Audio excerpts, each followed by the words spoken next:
Sanibonani bangcwele baNkulunkulu, ngiyanibingelela nonke egameni likaJesu, igama eliphezu kwamagama onke. Kunaso isikhathi sofunda izwi elitholakala kuMateyu 6, sofunda nje amazwi ambalwa phansi kwesihloko esithi ukuba nomvuzo ekhaya ezulwini ngezenzo ozenze kufihlekeni. Ukuba nomvuzo ekhaya ezulwini ngezenzo ozenze kufihlekeni. Sofunda Mateyu 6 verse 1.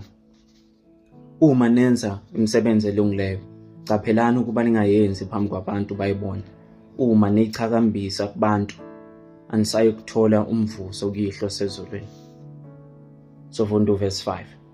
Lapho nikhuleka, ngalengisa abazenzisi, bangunontanda kubukwa, abakhonza ukukhuleka beme emasinagoge nasemgwaqweni. Ngiqinisile uma ngithi sebewamukele umvuzo wabo.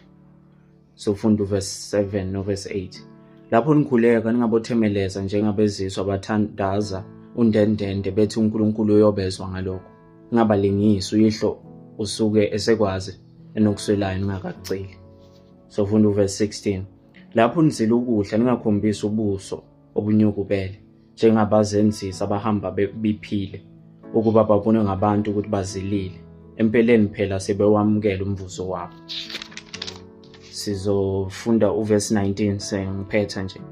Ningacongeleli ingcebo lapha emhlabeni, lapho kukhona inundu nokugcwala okungayidla, kukhona namasela agcekeza ebe.